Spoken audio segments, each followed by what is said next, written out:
서로 인사합시다. 하나님이 당신을 사랑하십니다. 인사독 하겠습니다. 하나님이 당신을 사랑하십니다. 네, 사랑하십니다. 너무 잘 오셨고 또 한 주 동안 고생 많으셨습니다. 하나님의 은혜가 오늘 이 자리에 예배한 여러분들에게 있게 되기를 주의 이름으로 간절히 소망합니다. 요즘 우리 시대에 가장 큰 화두가 있다면 바로 AI, 즉 인공지능일 것입니다. 인공지능은 이 사람들에게 정말로 많은 혜택을 주고 있는데요. 이 복잡하던 일들도 간단하게 작성해 주는 것은 물론이고 찾기 어려운 정보들도 아주 쉽게 찾아주어서 앞으로 인공지능을 사용하는 일은 필수가 될 것입니다. 이렇게 인공지능의 능력이 우리에게 가장 크게 선보였던 기억은 아마도 2016년이라고 생각하는데, 그때 이 세계 바둑계가 가장 큰 충격을 그렇게 받은 적이 있었는데요. 여러분 잘 아는 것처럼 이 기사를 보는 것처럼 바로 인공지능 알파고가 이때 우리에게 너무나도 잘 알려진 그런 기사를 잘 알고 있죠. 인간 바둑 최강자 중에 한 명인 이세돌 그 구단과 이 5번의 대국을 알파고가 펼치게 되었고요. 이세돌은 첫 세 판을 연달아 패하게 되었습니다. 사실 그때까지만 해도 이세돌은 인공지능이 인간을 이길 수 없다라고 생각을 했다 그래요. 그러나 언젠가부턴가 인공지능은 인간을 앞서기 시작했고, 이 바둑이라는 엄청난 머리 싸움에서 사람을 이기는 것이 쉬워지기 시작하게 된 거겠죠. 사람들이 이세돌이 3판이나 이제 그렇게 내리 연속 패배하게 되니까 이제 인간이 AI를 이기는 것은 불가능하다고 생각하고 있었지만, 사국에서 정말 기적 같은 일이 일어났는데 이세돌은 78번째 수로 전혀 예상치 못한 묘수를 두게 되었고요. 인공지능은 그 수를 이해하지 못하고 무너지기 시작했습니다. 결국에 그 한 수로 이세돌은 유일하게 알파고에게 승리를 거두는 그런 사람으로 남게 되었고, 이 많은 전문가들은 그 78번째 수를 신의 한 수라고 그렇게 부르게 되었죠. 오늘 우리가 보는 에스더서를 묵상하면서 이러한 신의 한 수를 깨닫게 되었는데요. 분명히 에스더서에는 이 하나님이 한 번도 직접 등장하지는 않은 독특한 성경이지만, 이 와스디 왕후가 폐위되고 또 에스더가 왕후가 되면서 이 모르드게가 왕을 구하고 이 하만의 계략이 뒤집히는 놀라운 구조를 가지고 있습니다.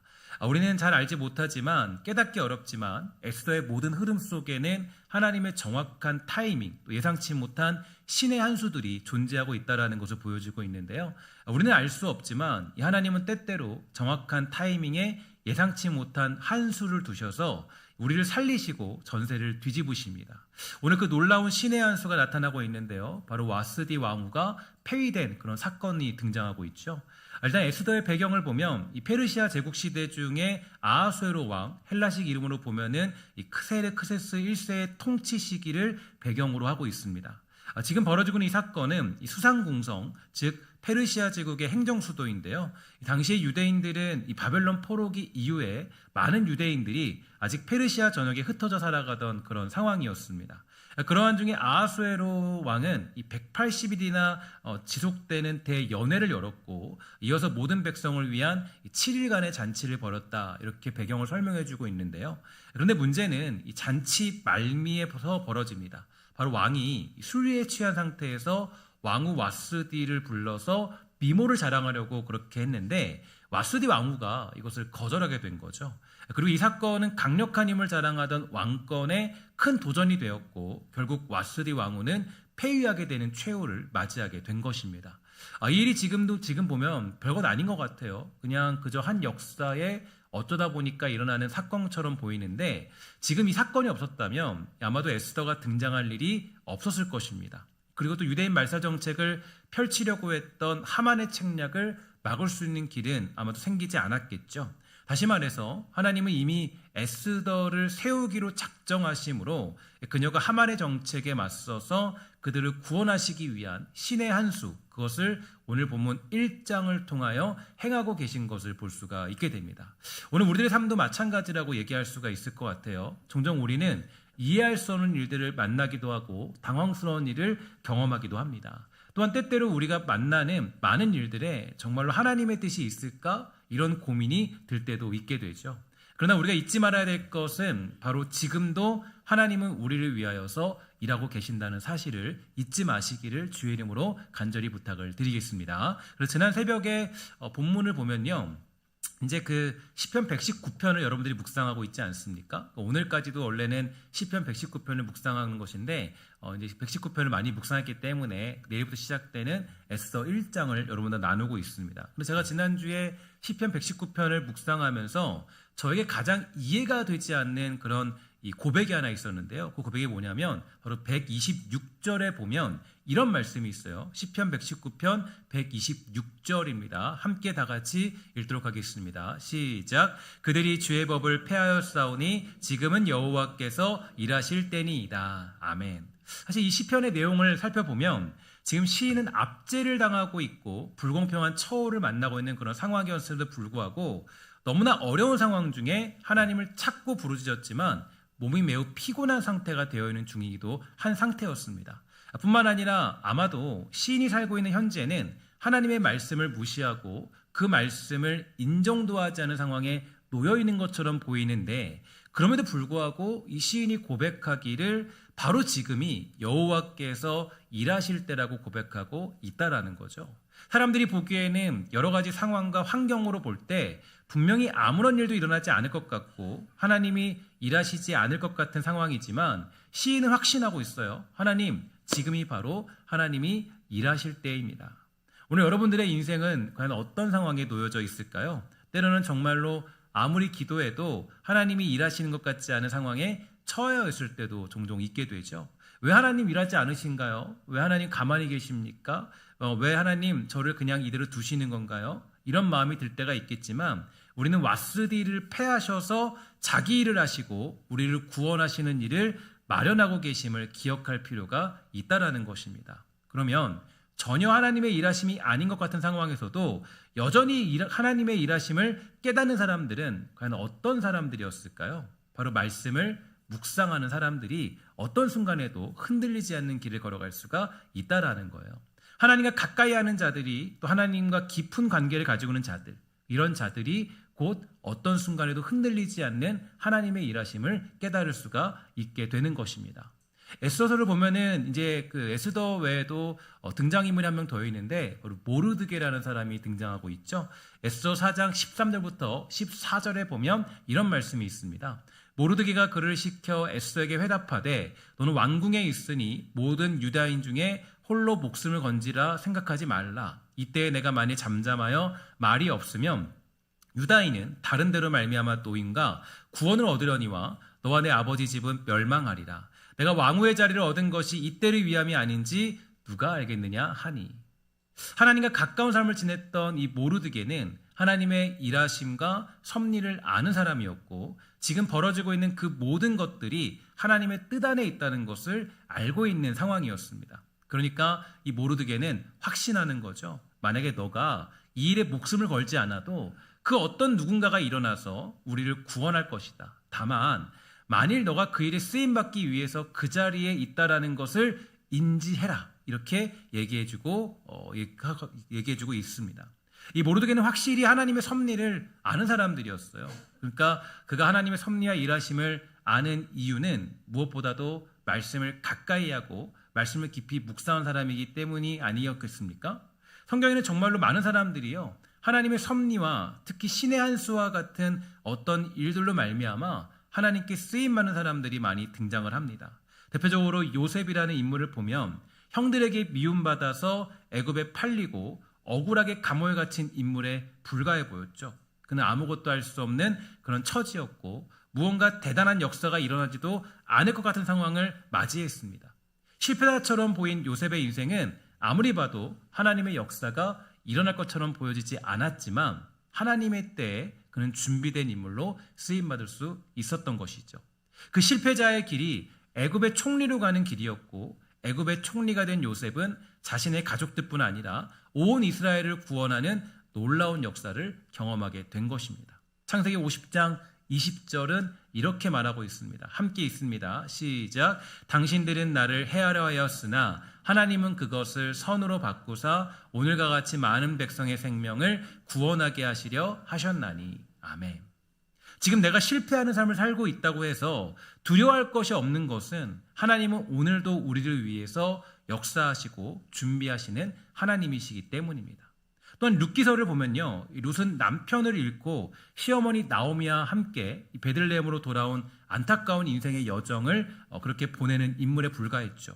당시에 이 과부가 되는 것은 매우 비극적인 상황이었기 때문에 그녀가 처한 상황이야말로 이제 전혀 하나님의 능력을 경험할 수 없는 상황처럼 보이는 것이 분명합니다. 그러나 그녀의 충성과 믿음은 이 보아스와 결혼을 할 수 있게 만들었고 훗날 다윗왕과 예수 그리스도까지 이어지는 구원의 계보로 연결되는 축복을 누리게 된 것입니다. 그녀의 인생은 기구했지만 그녀의 인생이야말로 가장 위대한 하나님의 능력을 선포하는 인생이 될 수 있던 것이죠. 다윗도 마찬가지였어요. 그는 어느 날 갑작스럽게 왕으로 기름 부음을 받게 되었지만 그의 신세는 자신의 장인어른에 쫓겨다니는 인생에 불과했습니다. 하나님을 만나자 불행이 찾아오게 되었고 안정적으로 누리던 인생에서 도망자의 인생이 되고 말았습니다. 광야로 쫓겨다니던 그 인생에 그 누가 왕으로 준비될 자가 될 것이라고 예상할 수 있었을까요? 장인어른이 사위를 조금 미워할 수도 있겠죠. 사실 장인어른이 사위를 미워할 수 있는 것도 당연한 얘기 아니겠습니까? 딸 데려갔으니까 속상하겠어요. 근데 그 성경에 보면 그 정도가 아니라 이 장인어른이 이 다윗을 매일같이 죽이려고 쫓아다니는 인생이 다윗의 인생이었어요. 너무나 불쌍한 인생이죠. 쫓겨다니는 사람이 없어서 장인어른에 쫓겨다니는 인생. 그러나 하나님은 그러한 광야의 시간을 통해서 일하셨고 그를 하나님의 나라를 이루는 왕으로서의 준비 과정을 보내게 하심으로 자기의 역할을 충분히 감당하는 훈련을 허락해 주셨어요. 또한 무엇보다도 예수 그리스도의 십자가의 사건이야말로 놀라운 하나님의 일하심의 증거가 될 수 있습니다. 예수님이 십자가에 달려 죽으셨을 때 그 누구도 거기서 하나님의 일하심의 능력이 나타날 것이라고는 예상하지 못했죠. 모두가 예수님을 실패자로 생각했습니다. 구원은 이루어질 수 없다라고 생각했어요. 예수님은 무덤에 묻혔고 모든 생명이 끊어진 것 같았지만 그 완전한 실패, 그 절망 끝에서 부활이라는 반전이 일어나게 된 것입니다. 그 부활의 반전은 하나님의 완벽한 구속계획이었고 인류 전체를 구원하는 영원한 승리의 길이 되었다라는 것이죠. 이처럼 하나님의 일하심은 우리가 예상하는 대로 일어나지 않습니다. 다만 하나님의 말씀을 묵상하는 자들, 하나님의 말씀을 가까이 하고 하나님과 가까이 하는 사람들은 어떠한 순간에도 하나님의 일하심이 이루어진다라는 것을 믿으며 절망하지 않고 포기하지 않고 어떤 순간에도 담대하게 살아갈 수 있는 것입니다. 예수님은 제자들에게 누누이 말씀하셨습니다. 뭐라 그랬습니까? 내가 사흘 만에 살아날 것이다. 만약에 제자들이 이 말씀을 주의 깊게 들었고 이 말씀을 마음에 새겨서 깊이 묵상하고 있었다면 과연 어땠을까요? 예수님이 사흘 만에 살아나실 것이다. 그 약속을 내 마음에 새기면서 그것을 믿고 있었다면, 그 말씀을 깊이 내가 새기고 있었다면 과연 제자들이 어떤 모습을 가지고 있었을까요? 아마도 예수님의 죽으심 이후에 도망치는 것이 아니라 오히려 담대하게 예수님 만날 준비를 하고 있지 않았겠습니까? 아브라함이 아들 이삭을 바치고자 결단했던 이유는 다른 것이 아니었습니다. 뭘 믿었냐면 바로 다시 살려주실 것을 믿었기 때문이에요. 아브라함이 이삭을 바친 것은 그냥 호기가 아닙니다. 그냥 아들 이삭을 바치면 뭔가 좀 대단한 걸 바치니까 뭔가를 가질 수 있겠지? 그런 게 아니었어요. 무엇을 믿었냐면 바로 다시 살리시는 주님을 믿고 있는 믿음이 있었기 때문이죠. 그러니까 아들 이삭을 바칠 준비를 하고 모리아산으로 성큼성큼 걸어갈 수 있게 된 것입니다. 히브리서 11장 19절에 보면 그 증거가 분명히 드러나고 있는데 이렇게 얘기하고 있어요. 그가 하나님이 능히 이삭을 죽은 자 가운데서 다시 살리실 줄로 생각한지라 비유컨대 그를 죽은 자 가운데서 도로 받은 것이니라. 아브라함이 믿은 것은요, 내가 이게 될까 말까 갈팡질팡한 것이 아니라 아브라함은 아들 이삭을 드린다 할지라도 하나님은 이삭을 살리실 줄을 믿었기 때문에 모리아산으로 향하는 그의 발걸음에 멈춤이 없었던 것입니다. 이게 하나님의 말씀을 묵상하며 가까이 하는 사람들이 누리는 확신과 담대함이에요. 하나님 말씀을 제가 여러분들에게 매일같이 묵상하고 또 매일같이 깨닫고 마음에 새겨야 된다고 말씀드리는 이유가 어딨냐면 하나님 말씀을 묵상하는 사람들, 말씀을 가까이 하는 사람들은 어떠한 순간을 만나도 무슨 명령을 받아도 여전히 하나님이 일하시고 계신다는 것을 믿고 주님을 따라가지만, 내가 예수를 믿고 있어도 하나님 말씀을 가까이 하지 않는 사람들은 불안한 인생을 살아갈 수밖에 없는 것입니다. 여러분의 삶이, 우리의 삶이 불안한 이유가 어디에 있습니까? 예수를 믿고 있음에도 불안하고, 예수를 믿고 있음에도 여러 가지 많은 것들 속에서 흔들리는 이유는 과연 어디에 있을까요? 하나님 말씀을 여러분 가까이 갖고 계십니까? 하나님의 일하심을 기대하고 계십니까?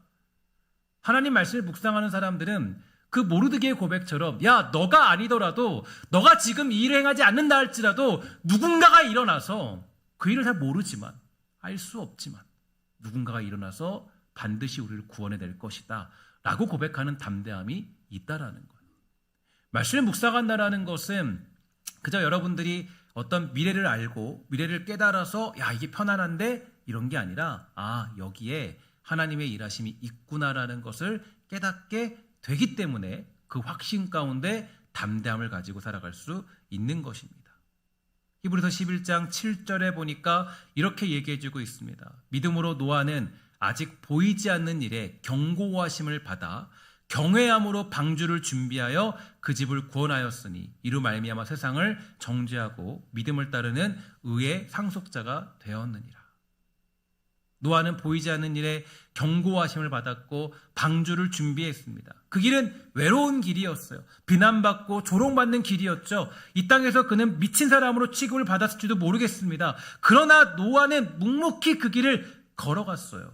왜냐하면 하나님은 지금도 일하시는 하나님이시기 때문입니다. 말씀을 가까이 하는 사람들은 거침이 없어요. 갈팡질팡하지 않죠. 매일같이 하나님의 인도하심을 받으며 우리를 인도하신 하나님을 믿으며 확신하고 살아갑니다. 인생에서 만나는 여러 가지 일들 가운데 하나님은 일하고 계심을 고백하며 선포하고 당당하게 주어진 일들을 향해서 걸어가는 능력을 가지게 되는 것이죠.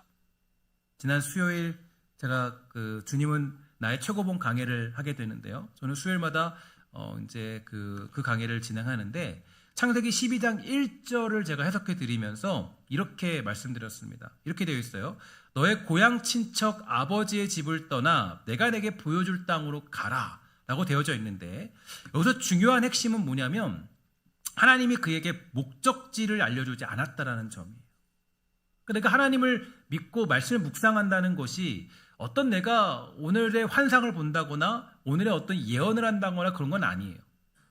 내가 어찌 타로 점을 보듯이 아니면 점쟁이처럼 야, 말씀 묵상했더니 오늘 이런 일이 일어날 거야, 귀인을 만날 거야, 이런 게 아니라는 거예요. 하나님은 목적지를 알려주지 않았어요. 그냥 너는 오늘 가라. 특별히 여기서 보면은 이 보여줄이라는 단어가 에르에카라는 단어로 사용되었는데요. 하나님이 그때그때 보여주실 것이다라는 뜻을 가지고 있다라는 것입니다. 다시 말해서 아브라함이 고향 친척 아버지의 집을 떠날 수 있던 것은 지도를 들고 출발한 것이 아니라 그때그때마다 주시는 하나님의 음성, 그 하나의 의지에서 길을 나선 것을 의미하고 있어요. 결국에 아브라함이 갈 바를 알지 못하고 떠난 건 분명했지만 그에게는 확신과 담대함이 있었다라는 것을 의미합니다. 갈 바가 어딘지는 모르지만, 오늘 어떤 일이 벌어질지는 모르지만, 지금 내가 가는 길이 광야인지 푸른 초장인지 어두운 길인지 밝은 길인지는 모르겠지만 그에게 있는 확신은 하나님이 보여주시는 그 길이 바로 승리하는 길이라는 것을 믿고 확신하며 살아갔다는 것을 보여주고 있는 것이죠. 저는 이 모습이야말로 우리가 말씀을 매일같이 묵상해야 될 충분한 이유라고 생각합니다. 하나님의 말씀을 묵상하지 않는 사람들은 매일매일이 불안해요. 말씀을 가까이 하지 않으면 주어진 일들을 해석할 수 없어서 불안한 삶을 살아갈 뿐입니다. 그러나 하나님의 말씀을 가까이 하는 사람들은 알 수 없는 확신과 담대함을 가지고 있습니다. 다 알 수는 없지만 하나님이 오늘도 나에게 자기 일을 행하신다는 확신을 가지고 살아갈 수 있다라는 것이에요. 그러므로 여러분 축복하고 부탁드리는 것은 하나님의 말씀을 무엇보다 가까이 하는 인생 되어서 담대한 인생으로 살아가는 믿음의 백성들 되기를 주의 이름으로 간절히 축원합니다. 그것이 우리가 주어진 인생에서 흔들리지 않고 담대하게 살아가는 유일한 방법이 될 수 있다라는 거죠. 오늘 본문에 등장한 아하수에로 왕, 그는 불안한 인생을 살던 대표적인 인물이었습니다. 127지방을 다스리는 엄청난 제국의 황제였지만 한 여인의 거절 앞에서 자신의 권위를 지키지 못한 인물에 불과했어요. 또한 매일같이 연애를 열었다라는 것은 그만큼 쾌락에 빠져있다는 인생이라는 것을 의미하는데, 쾌락이 찾아오는 이유는 큰 권력 속에 감추어져 있는 불안감을 해소하기 위함 아니었겠습니까? 그리고 이 아하수에로 왕의 불안한 인생은 염려와 걱정과 근심 속에 살아가는 인간의 한계를 보여주는 것입니다. 반면에 하나님의 일하심을 믿는 사람들은 어떠한 순간에도 흔들리지 않은 삶을 살아가면서 때로는 그 자리가 포로의 길이라 할지라도 담대하게 하나님이 일하실 것을 확신하는 모르드게와 같은 마음을 가질 수 있게 되더라는 거예요. 오늘 이러한 흔들리지 않는 평강이 사랑하는 저와 여러분, 우리 모든 백성들에게 있게 되기를 주의 이름으로 간절히 부탁을 드리겠습니다. 오늘 우리는 에스더 1장을 통하여서 하나님의 손이 조용히 움직이고 있다는 것을 확인할 수 있게 되었는데요. 와스디의 자리는 에스더의 자리가 되었고, 이 사건은 유대인을 위한 구원의 통로가 될 하나님의 사람을 위한 자리가 마련되고 있는 상황이었습니다. 하나님의 일하심은 때때로 소란 속에 가려지고 상실 속에 묻히며 실패처럼 보이기도 하지만 하나님은 언제나 우리의 다음을 준비하고 있다는 것을 잊지 마시기를 주의 이름으로 간절히 부탁을 드립니다. 우리가 실망하고 있는 그런 상황에도 하나님은 당신을 향한, 우리를 향한 신의 한 수를 준비하고 계신 분. 우리는 비록 알 수 없지만, 우리는 비록 깨달을 수 없지만, 우리는 비록 지금 왜 이런 일이 일어나는지 알 수 없지만 하나님은 그 일을 통하여서 자기 일을 행하신 하나님, 오늘 그 하나님이 여러분들을 위해 일하고 계심을 믿어 의심치 않는 믿음의 사람들, 우리 모든 백성들 다 되시기를 주의 이름으로 간절히 부탁을 드리겠습니다. 에스더 1장에 하나님의 이름은 등장하지 않아요. 아니, 에스더서에서 하나님의 이름은 한 번도 등장하지 않습니다. 그러나 그 어떤 때보다 하나님은 지금 강하게 일하고 계세요. 하나님의 택하신 백성을 지키시기 위해서 자기 일을 행하고 계신 하나님. 지금 무대의 불은 꺼지고 있지만 하나님은 다시 그 구원의 조명을 켜실 준비를 하고 계신 것입니다. 혹시 오늘 사랑하는 성도님들 중에서 예기치 못한 와스디의 폐위 사건 같은 일들이 여러분의 삶 가운데 일어나고 있지는 않습니까? 그러나 여러분 낙심하지 마십시오. 그 불안한 날들이 오히려 에스더를 통한 구원의 역사를 이루시는 통로라고 볼 수 있습니다. 내 인생의 페이지가 오늘로 끝날 것 같은 불안감을 버리시고 내일의 페이지를 작성하시는 그 승리의 길을 만들어주시는 하나님을 믿으며 오늘도 주어진 하루를 기꺼이 당당하게 살아가는 저와 여러분 신성의 모든 권속들 다 되시기를 주의 이름으로 간절히 부탁을 드리겠습니다. 기도하도록 하겠습니다. 사랑의 아버지 감사합니다. 주의 은혜 가운데 함께해 주시고 주의 사랑을 깨닫도록 주여 돌보아 주시옵소서. 주께 돌보시 원하는 것은 정말 우리가 또 이 시간 하나님의 일하심을 믿으며 살아가는 복된 성도가 다 되도록 주여 돌보아 주시옵소서. 주의 은혜를 구하며 모든 말씀 예수님의 이름으로 간절히 기도합니다. 아멘.